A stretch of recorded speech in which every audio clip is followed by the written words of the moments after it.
All right. So the first topic of conversation, the conversation that we were talking about before I even hit the button, you were talking about something about Kenyon Drake. Go ahead and drop that, man. Yeah, so there's some reports, and I seen on I was watching on YouTube that there was an NFL analyst that said Kenyon Drake was the 31st running back.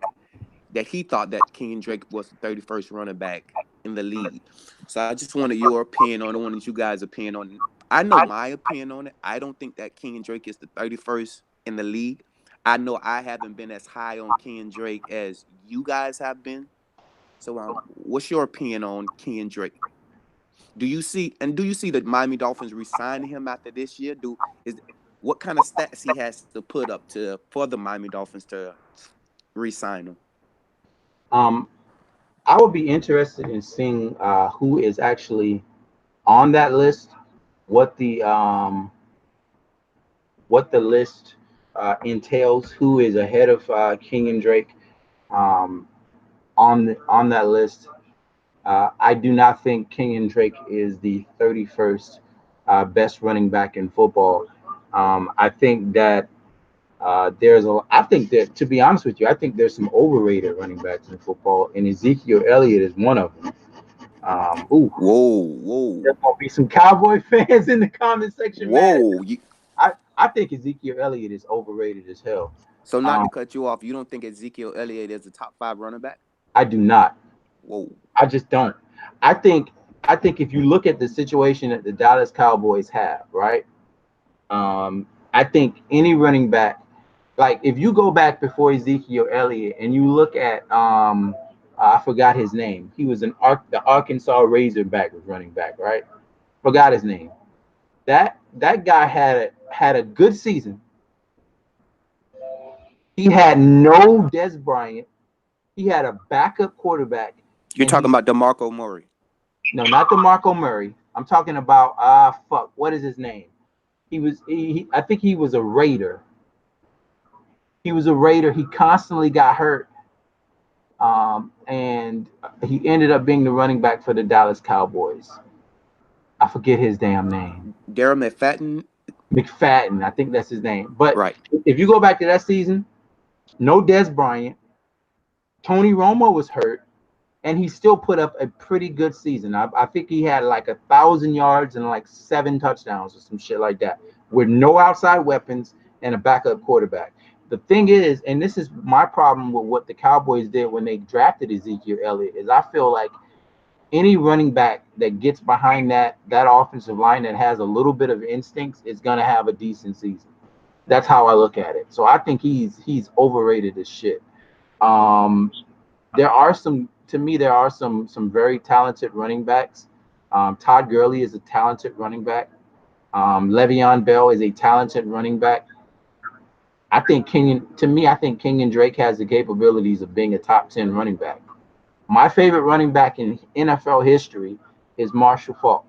I think Kenyon Drake has certain things that he's able to do, which I can compare to Marshall Faulk. Now, let me back up because there's somebody that just looked at the screen and, well, wait a minute, did you just compare Kenyon Drake to Marshall Faulk? I'm telling you, there are certain things. I can split Marshall Faulk out like a wide receiver. I can split Kenyon Drake out like a wide receiver. I believe Kenyon Drake has the capabilities of going inside, outside. He's got that shiftiness. They have the same body style. I think those running backs are comparable. I Go ahead. No, I didn't say anything. Go ahead. I just I think that this team has not used Kenyon Drake properly. I remember a few years back we were sitting back going, why in the hell is Kenyon Drake the gunner on the punt team? And then when he does get his chance, he played like a beast, which was the back 6 7 games of 2017, I think that was. So I just feel like Kenyon Drake just needs the opportunities. Last year he had 9 touchdowns. Um, I think he had four rushing, 5 receiving. He can do it all. I believe he can be every bit as good to me as Le'Veon Bell. Okay, well, let me do this. Let me name some running backs that I feel that are middle of the road running backs. They're not in the top five, top 10, but they okay. And you tell me if Kenyon Drake is better or on the same level. Go Sony ahead. Sony Huh? Michelle. Sony Michelle. Um, I think he can be on the same level as Sony. I think Mel- Sony's a little bit more physical than he is, though. Melvin Gordon. Melvin Gordon stays injured way too much for my taste. I think Kenyon Drake can be better than Melvin Gordon. Derrick Henry. Tennessee Titans. Oh, that's a hard one because Derrick Henry is he's a fucking big ass beast. I'll put Derrick Henry ahead of him right now, just because of the physicality and the way that he runs. My thing, okay, Lamar Miller. I think Kenyon Drake is better than Lamar Miller. I think I can do more with Kenyon Drake than I can do with Lamar Miller. I think my thing with Kenyon Drake, and I was talking to somebody else that was who is not a big Kenyon Drake fan. Kenyon Drake is not in the a straight line runner. He often sometimes look for that big home run instead of taking what the defense give him. He's not a great pass blocker. He's an excellent receiving running back. Sometimes I feel he's a better slot receiver. He would be a good slot receiver, to be honest with you. I don't know. I'm just not sold on Kendrick. I just, I'm more of a those Jay Ajayi, Derrick Henry type. I like those bruiser, type running backs, and I just don't know. I think if Kenyon Drake is not careful, Kalen Ballage may can threaten him for that starting position. You laughing? I'm assuming you disagree with that. Similar style running back that Kenyon is, except for one big difference. Last season, when Caleb Lodge was running the ball, he got tackled by the first guy 43 times out of 45 carries, 45 times. You don't make people miss, and he's not a break tackle in the same mold as a Derrick Henry or a what's the other guy you mentioned? A Jay Ajayi. He's not going to run people over. And in college, all he was a third down, come as a third down back, pass catch, or run the wildcat. That was it. He's not a bruising style running back.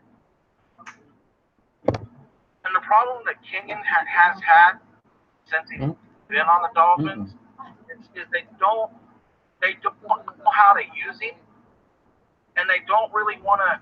One week they're committed to the run, the next week they're not. One drive they're committed to the run, and the next week they just abandon it. Yep. And that was coaching. Well, I think it was coaching as well. I came on the podcast, and I don't know if you remember this, Isaiah. They had no choice because they only had Kenyon Drake as the healthy guy, and one of those 4 weeks he was a 20 guy, and he still was 4.5 yards per carry or more. So he can do it. It's just, will the coaching staff stick to the run? See, or do they want to run the ball, or do they just want to play action pass and not use it? Now I'll give you, he's not a very good pass blocker, like picking up the hits and that kind of stuff. He can get run over. But everything else, he can run between the tackles. He has the same average per carry as Gore last year. It's just that Gore got the carries and he didn't. Not to mention how people say we're making excuses, or I'm making excuses, but the offensive line is trash. Our big move was signing Josh Sitton, and he played one game for us, the Tennessee Titans game, and he was done. right. Traded for Daniel Kilgore from the San Francisco 49ers to take Mike Houston's spot. He got hurt in the first quarter of that fourth game against the New England Patriots. Those are two big offensive linemen. Yep.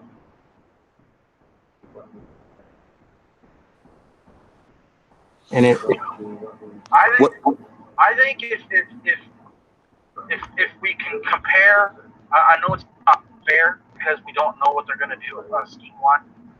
But if we say Chad O'Shea is going to run similar as the New England offense, and they typically like using 3 backs per week, and they go by based on matchup.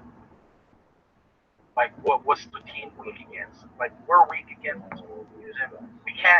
We can't stop a full back offense. That's why we have such a hard time against the Baltimore Ravens. They know that, so they just put in an H back or tight end that can pull back, and they just pound the shit out of us until we can't take it.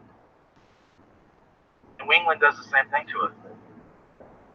But so if they're using that style of offense and they give Drake just 15 to 20 carries, and then they split the other carries with Blige or whoever their back is. I don't know if it's going to be that Kenneth Farrow we signed from the AAF or Mark Walton if he can stay from hitting his girlfriend and getting arrested for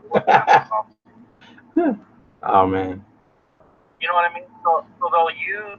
I know they'll use 3 backs. I know 2 of them are going to be Blige and Drake. And it's above the fullback. That's why we drafted that Chandler. Man, I really wish the Giant Ijimbo was that third back, man. Oh man. So do I. He gives something as a skill set that we don't have, and similar style that Burkhead gives the Patriots. Yep. That bruiser. You can bring a guy that can pinball off people and wear it down, bring back Drake Dallas. I think. Well, as I could barely hear Ronald, so you gotta. Shit, because that he's not on. He's on Facebook. He's not on. Okay. He's not in the He's not in the hangout. Well, okay. We remember last year there was some friction between Adam Gase and Kenyon Drake. I Yep. remember I came on here and I told you guys a credible source told me that Kenyon Drake, if Adam Gase was still the coach this year, that Kenyon Drake was going to request a trade. Yeah. So Kenyon Drake was definitely not happy last year. So I'm interested in seeing how Chad O'Shea uses Kenyon Drake. We can say we can say whatever we want about Adam Gase. And listen, I don't think Adam Gase is a great coach. I don't think he's a leader of men. You know, I don't think he's a people's person. But one thing I can say on the offensive side of the ball, Adam Gase knows how to get productions out of the best players on the team. You see when Jarvis Landry was on the team, that 2000, I think it was 2017, where he scored 9 touchdowns. He led the league in catches. A lot of that had to do with Adam Gase, in my opinion. Jay Ajayi had his best season up under Adam Gase. You look at Albert Wilson. Albert Wilson looked like he was about to have a breakout season up under Adam Gase. So I'm interested in seeing how Chad O'Shea uses Kenyon Drake. How you guys feel about Chad O'Shea and how Kenyon Drake should be used? To speak on what you were talking about with Adam Gase can be a smart guy, but he outthinks himself. He brought in Albert Wilson, but then he signed Danny Amendola and then gave the lion's share of Danny Amendola, not allowing Albert Wilson to be the brain outside. He does smart, and then he does 3 things dumb that counteracts anything that he's doing good. Right. Now, Chad O'Shea has taken no-name guys, and he was in charge of the wide receivers, and he was in charge of the red zone offense. They were hella efficient in the red zone, and they could take literally anybody out of 7-Eleven and turn them into a wide receiver. Now He made Josh Gordon into a number 1 wide receiver. I wonder if that was him or was that the Patriot system. That is my thought process. Exactly. That's my only thing. Like when it comes to the Bill Belichick's offspring, I really have to wait to see the results because so many Bill Belichick's coaching tree have left the Patriots and went on to do jack shit. So it um it all depends. I really have to. Oh man, wait a minute, shit. Ron, are you with me? Fuck. I hit a button here and messed up. Damn it. I made a mistake and I hit it wrong. He's gotta get it. I gotta get him in this podcast, man, because it's easier to hear for everybody to hear each other and everything else. Are you still here, man? Yeah, I'm still here. Yeah, he's on Facebook and he's Yeah, low. I can barely hear him on my end.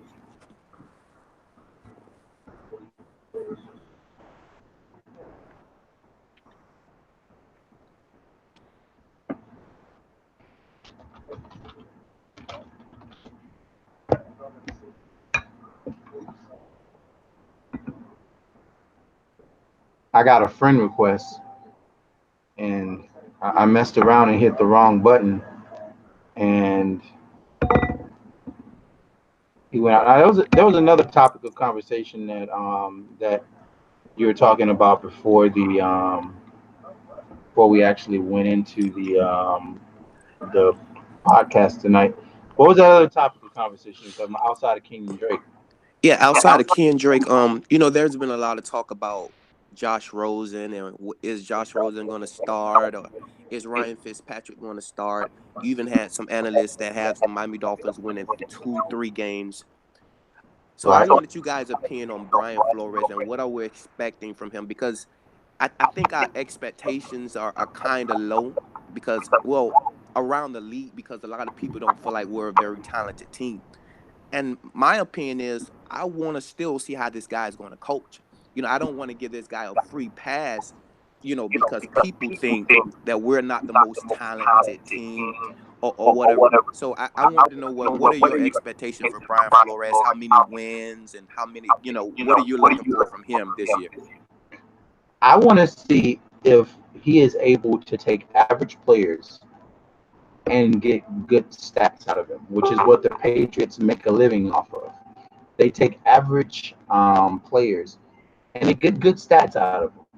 Um, I really wonder how he feels about this draft that he just got dealt. What was his input?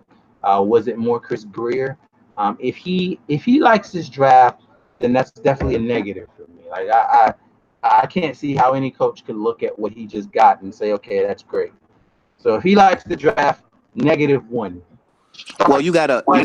I'm sorry to cut you off, but you gotta assume that by him being a defensive-minded coach that he had to have some type of input on picking Christian Wilkins. If he liked that pick, he's already he's already got one strike from me. Honestly, if he liked that draft, he's already got one strike. If he was okay with us taking a defensive tackle at number 13, he's already got a strike from me. Um, but I really want to see what he's able to do um, with these pieces. Now, the only thing about having a defensive minded head coach is you run into a situation like what we had with Adam Gase almost. To me, I almost feel like if you it like this team needs a head coach that is capable of doing both sides of the ball and having a stamp and an input on both sides of the ball. Because what's going to happen is he's gonna have the input on the defensive side of the ball, right? And then we'll look at the offensive side of the ball. And sometimes there's some confusion, and we saw that with Rashad Jones last year, with the head coach work because Gase didn't really have a lot of input on the defensive side of the ball. You see what I mean? Right. Like so, I really wish he was more of a balanced head coach. I know that's not you don't see a lot of that, but I really wish that was the expertise. But he has been in situations where he I think he coached special teams if I'm not mistaken, and he coached a couple. And Ron is in the building. What's up, man? Can you hear me? Yeah, I hear you. All right, cool. That's a lot better.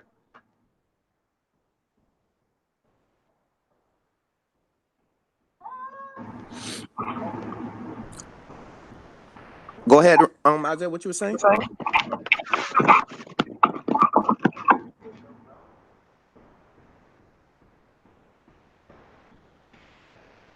Where'd you guys leave off? We were talking about our expectations of Brian Flores and what we will be looking for from him this year. What was that? Our expectations of Brian Flores and what we'll be looking for from Brian Flores this year. What are your take on that? Well, my impression of Flores is um I like how he's making every job have competition.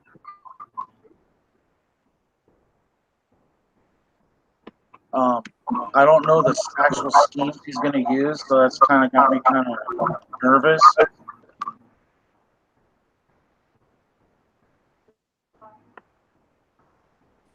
Right.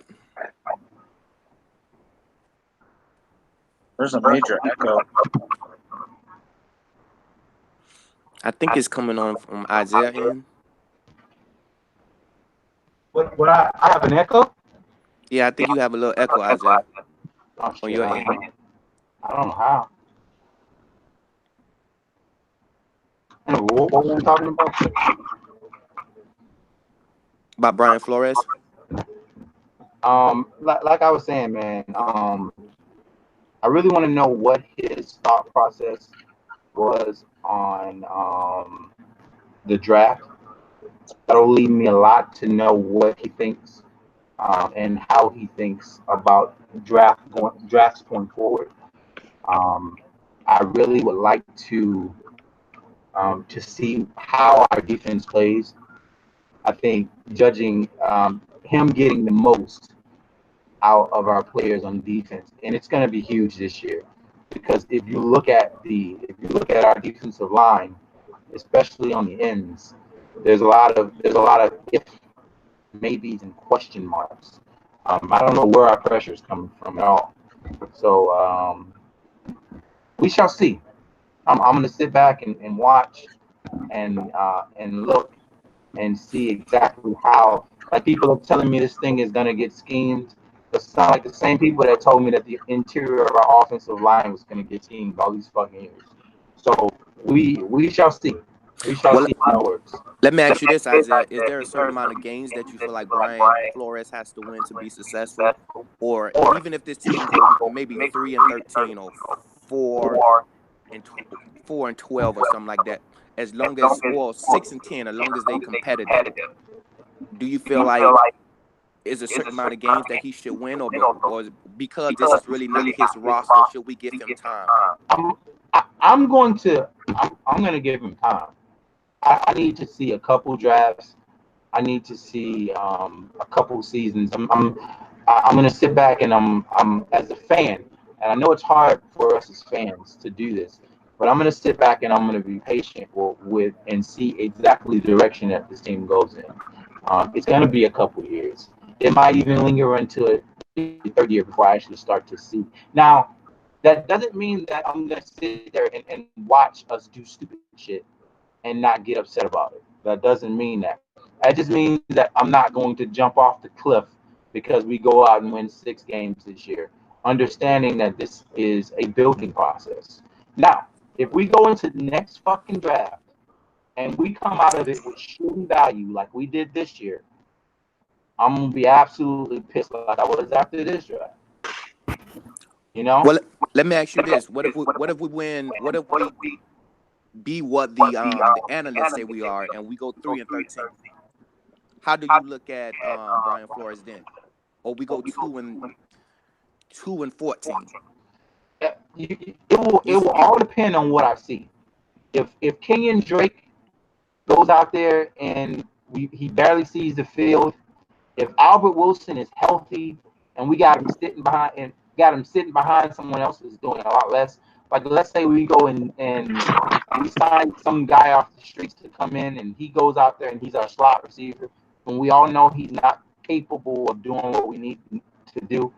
Um, if Drake doesn't get the touches, if we go out there and we put people into bad positions where it doesn't work, it doesn't make sense. We're sitting there screaming at the screen, going, "Look, man, put this man here, and he'll do better. Don't put him over there. That doesn't make any sense." Things like that will accelerate that process. I understand this is a rebuilding season, but you're doing stupid shit. It doesn't make any sense what you're doing. Okay, well, this is my issue with people wanting to give Brian Flores a pass this year. The Dolphins went 7-9, and that was 2017. We went 7-9, right, Isaiah? And we went 6-10 last year, right? To me, the roster is not that much worse than what it was last year. And to be honest with you, we had a lot of injuries last year. So there's no way that I'm looking at this team saying that we can't win at least 6 or 7 games. We play in the worst division in football, whether we want to admit it or not. We play in the AFC East. You should be able to win at least 2 or 3 games playing in the AFC East alone, in my opinion. Oh, absolutely. And to me, okay, we lost Ryan Tannehill. Is Ryan Tannehill that much of an upgrade from Ryan Fitzpatrick? Who do you want, Ryan Fitzpatrick or Ryan Tannehill? I don't know which one I really want. To me, the biggest loss that we lost was Jawan James. Yep. But to me, the offensive line is more, they have more depth now. We still have the same receivers. We got Kenyon Drake. To me, we got a little better on the defensive side of the ball. Listen, Cameron Wake, say what you want about Cameron Wake, but Cameron Wake is going to be missed. He didn't have a lot of sacks last year, but he still put pressure on the quarterback. So outside of the defensive end, we pretty much have the same team from last year, other than Ryan Tannehill.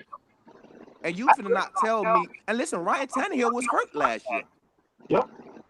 So you mean to tell me that we can't win 6 or 7 games playing in the AFC East? If we go out and go 2-14, 3-13, I'm not gonna be complete off the Brian Flores train, but I'm gonna be looking sideways because this is not this team is not a team that should be 2-14 or 3-13. This is a talented team. You mean to tell me we can't beat the Jets? The Jets are not that much better than us. Yeah, they got Le'Veon Bell. Yeah, they got the Baltimore Ravens ex-linebacker, who's a pretty good linebacker. The Buffalo Bills are not that much better than the Miami Dolphins. I said this to my dad. I think Ryan Fitzpatrick right now, in my opinion, I'm talking about right now, maybe the second best quarterback in the AFC East, the most experienced. I can agree with that. So you mean to tell me, Isaiah, that we can't win at least 7 games? I think we can win 7, 8, even 9 games, depending on how we utilize our personnel, and depending on the amount of turnovers and the place that those turnovers happen from Ryan Fitzpatrick. I think that's going to be the biggest determination that happens this season. How does Ryan Fitzpatrick deal with tight moments? Every time I see a quarterback that's turnover prone, especially a guy like a Jay Cutler, you gotta cringe when it's crunch time and you need them to make a big play. You know what I mean? So it's a way to see game, and I agree with you. I definitely think that Ryan Fitzpatrick, as we sit right now, is the second best quarterback in the AFC East. Now, there are some guys that have higher ceilings than him, like Josh Allen. Josh Allen has a cannon for an arm. If he could ever get any type of consistency, he's got the mobility and he's got a big arm. He could be a bad boy, but the consistency is the word. Exactly. Josh Allen, in my opinion, has the higher up ceiling than his upside is even higher to me than Sam Darnold. Listen, Sam Darnold threw 6 picks against the Miami Dolphins last year alone. You know, so I don't understand. Everybody is so down on Josh Rosen, which is understandable, but Sam Darnold wasn't that bad. I mean, that good as well. So like I said, in my opinion, the Dolphins are not that much worse than the Buffalo Bills. They're not that much worse than the New York Jets. Listen, I think we can beat the New York Jets at least once. I think we could beat the Buffalo Bills at least once. Hell, we probably can. We the only team in the division that give the Patriots. We're the only team that is competitive against the New England Patriots. So you're talking about 3 wins right then and there. Listen, we play the New York Giants. You mean to tell me we can't beat the New York Giants? That's 4 wins. We play the Washington Redskins. You mean to tell me we can't beat the Washington Redskins with a rookie quarterback in Dwayne Haskins? To me, that's 5 wins. And we know the Dolphins always win some games that they don't supposed to. That they have no business winning. So, Ron, I'm gonna let you time in on.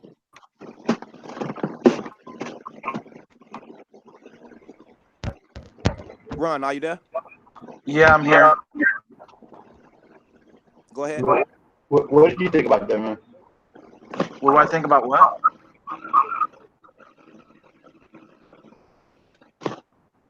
What do I think about what?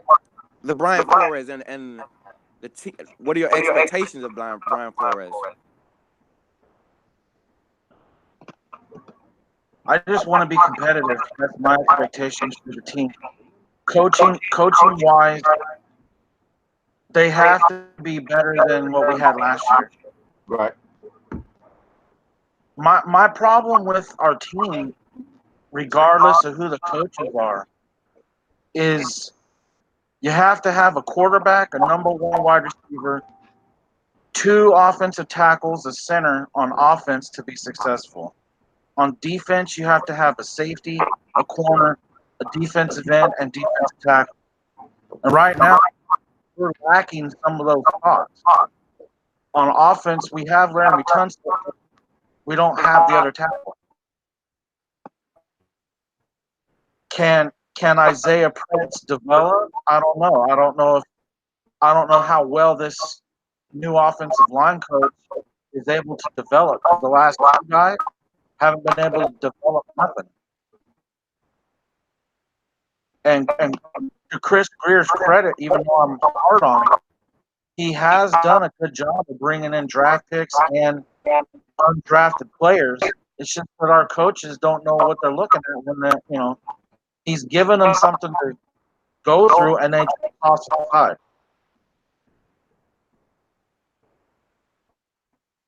I think we have an opportunity that we've been squandering for the past 4 years.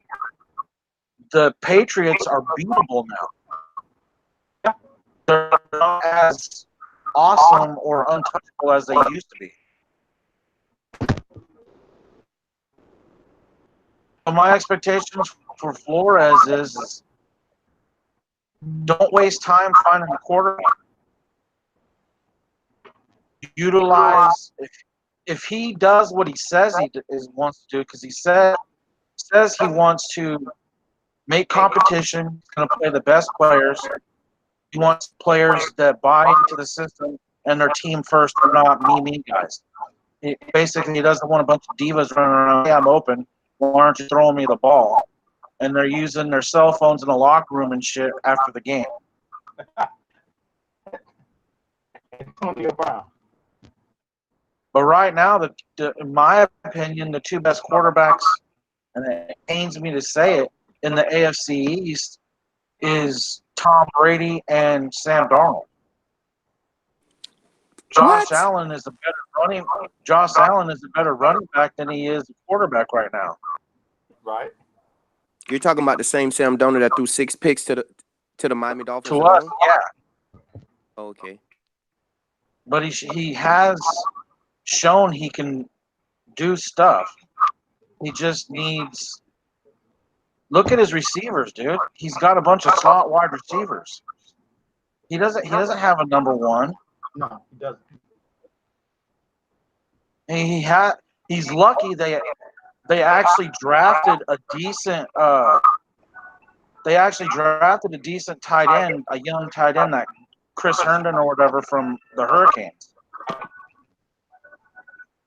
But the problem he has now is he's in his second year and he's got Adam Gase now.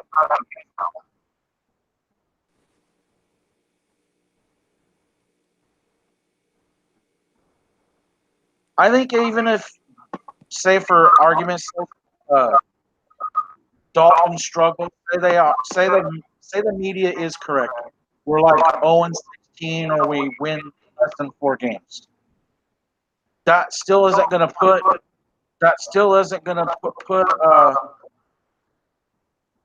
him in the hot seat. He's got a 5-year guaranteed contract.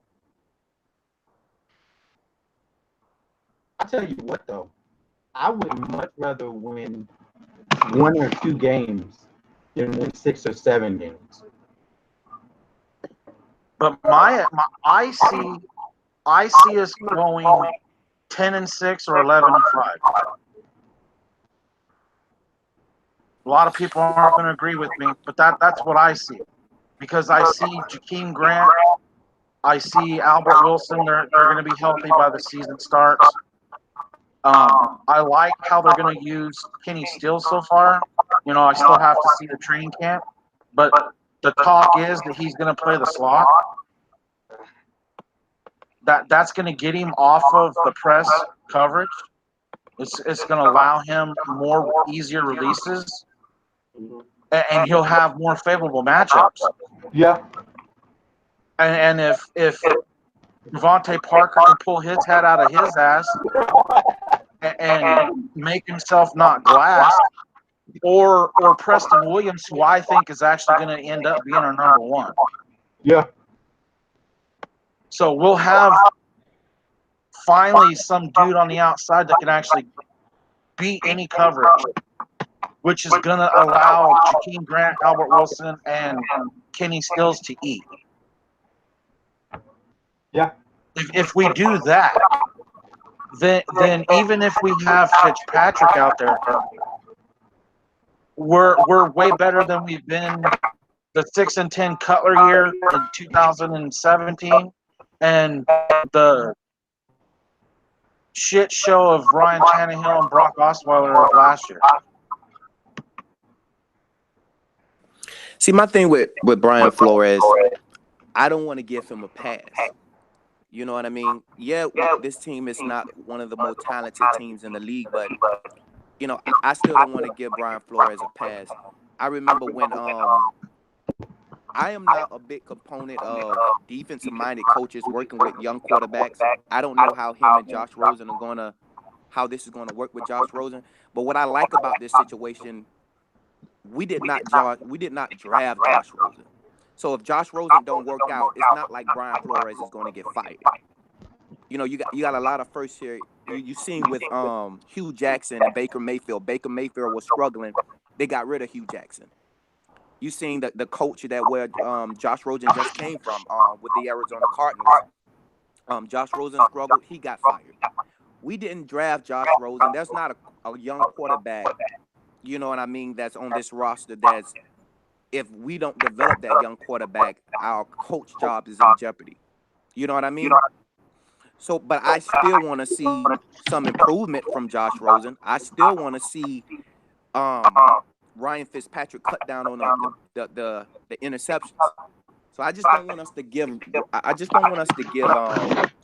Brian Flores a pass, because even if, say for instance we do what Isaiah say he'd rather us go 1-15 or 2-14.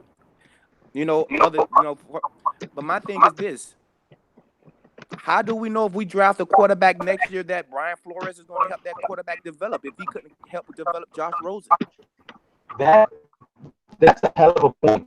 I mean, how can we sit up there and say, okay, well, if we draft Justin Herbert, how do we know that Brian Flores is going to work out? You know what I mean?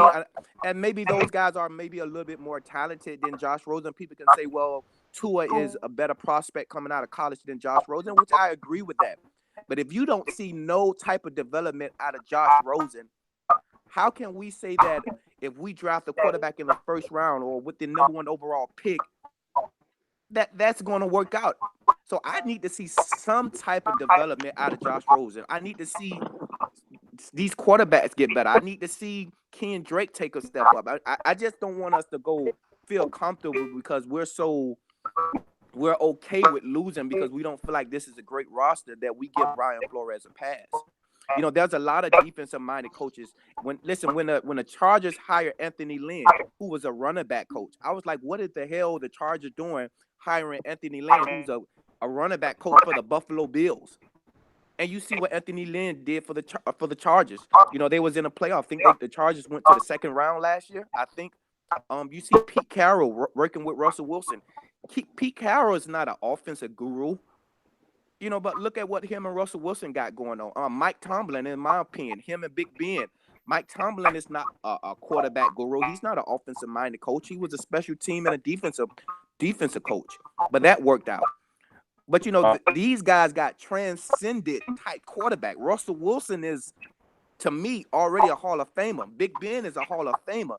You know, Phillip Rivers is a Hall of Famer. Unless you got a quarterback, I truly believe you could put any coach with Aaron Rodgers, and Aaron Rodgers still gonna play well because he's that talented. You see, the Patriots head coach, Bill Belichick. He's a defensive minded coach, but he got one of the greatest quarterbacks to ever play the game. So unless you pair Brian Flores with a quarterback like that, you know, I need to see some type of improvement from Josh Rosen.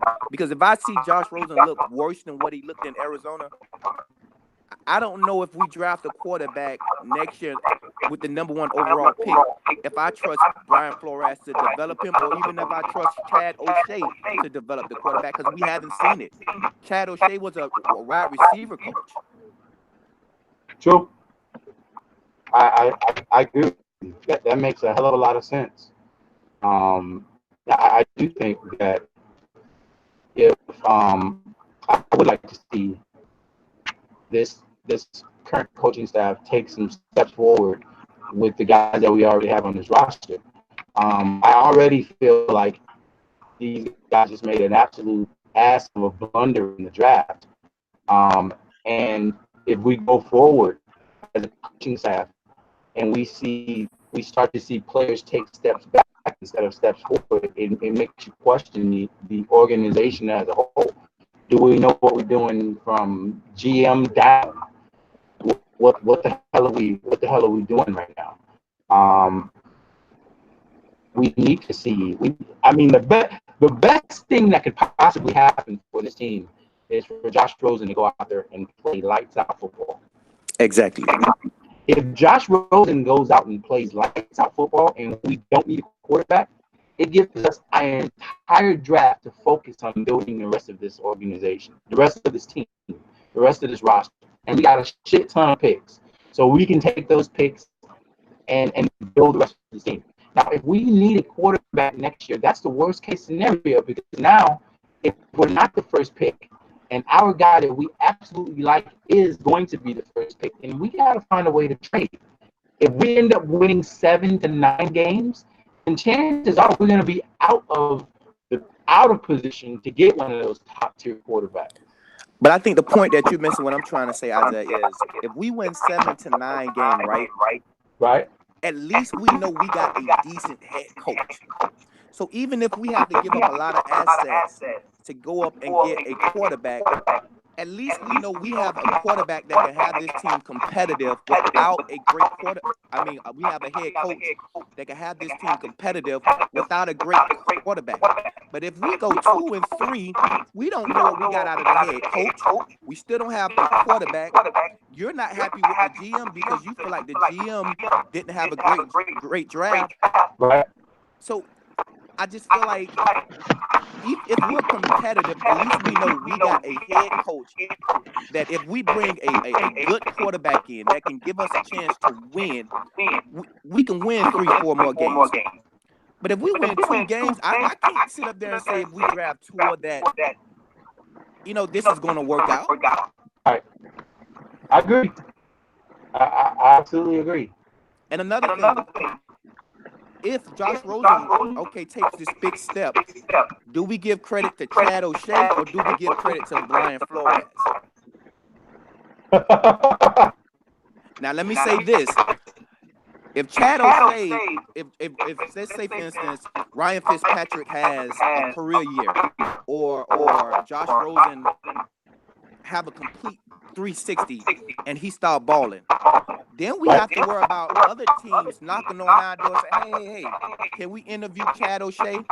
Because most of great offensive coordinators nowadays, they getting head coaching jobs. They So, absolutely do. so now we got to say, okay, well, do we credit Chad O'Shea or do we credit Brian Flores?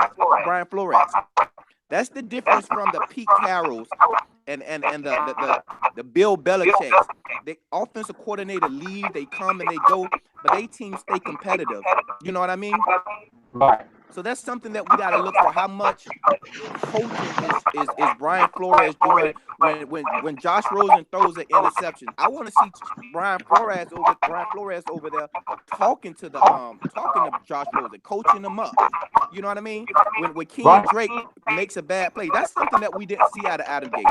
Adam Gates stuck strictly with the offensive side of the ball. When did we ever see on the sideline Adam Gates go over to Minka Fitzpatrick, say, hey, there was times where Minka Fitzpatrick, there was a lot of pass interference that Minka Fitzpatrick was doing. I never seen Adam Gates go over and coach Minka Fitzpatrick. I never seen him on the defensive side of the ball. So that's something that I'm looking for. I just don't want to see Chad O'Shea over there talking and coaching, Ryan Fitzpatrick and Josh Rosen. I want to see Brian Flores over there interacting with the offensive side of the ball too, because if we go 10-6 or 11-5, like Ron say, there's gonna be teams knocking on the door for Chad O'Shea. Hey, listen, we need a great offensive minded coach. So we just gotta watch for those things.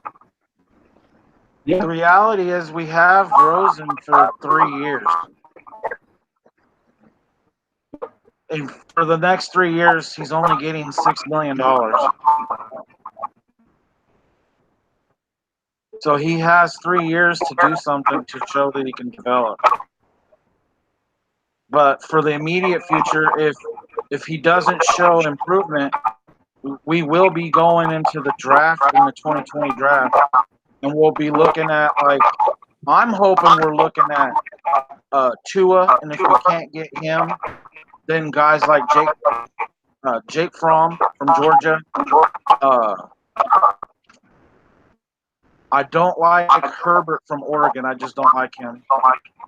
That Jacob Eason that transferred from Georgia to Washington, I like him. So, someone like that, someone that doesn't get stuck when they come to the line of scrimmage and they're already predetermined where they're going to throw the ball. That's what was Ryan Tannehill's downfall. And so far from the rookie season of Josh Rosen, that's what Josh Rosen has shown too. So let me ask you this, Ron. So if Josh Rosen goes out and he plays completely terrible and he looks as bad as he looked in Arizona, do our coaching staff not take any blame for Josh Rosen not looking better or getting better, or we just saying we're just going to say, well, Josh Rosen is not the guy, he's trash, let's draft another quarterback, keep Josh Rosen as our backup? Or do we look at Brian Flores and say you couldn't get him to play any better? We don't look at Chad O'Shea and say you couldn't get nothing out of Josh Rosen, like, or we blame everything on Josh Rosen? Well, Isaiah knows, and I'll say it out loud. I thought Josh Rosen coming out of UCLA was hot trash. He wasn't one of my guys. He wasn't. If I was say I was the general manager of the Dolphins, he wouldn't have been on my draft board. Is my opinion of Josh Rosen. But now that we traded for him, and he is on our team, my team, the Dolphins, do I think he can develop? I think he has a chance. He has what he didn't have in Arizona is is he didn't have a quarterback coach and an offensive coordinator that had any kind of brains. He not only has one offensive coordinator, but he has two. He's got, what's that dude's name? He used to be a head coach for the Colts. His name is escaping me. Caldwell. We have Jim Caldwell working with him. We have some Italian guy's name. I don't remember his name. He was the quarterback's coach in New England. Trubisky,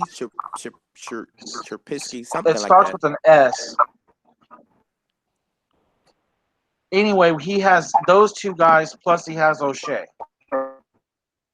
So, say for argument's sake, say you're right. Say he goes into the season, he shows no improvement. He's the same crap quarterback as his rookie year in Arizona. Your question is, at that point, do I put any kind of blame on the coaching staff or just on Josh Rosen? And at that point, I put it on Josh Rosen. Because at some point, he has to take coaching. And the rumors, I don't know if the rumors are true or not, but the rumors from UCLA and also Arizona is he questions everything. Why am I running this play? Why do I have to do this certain step drop on this certain play? Why am I looking at this route first? He's always questioning. He's known for a cerebral but an attitude quarterback.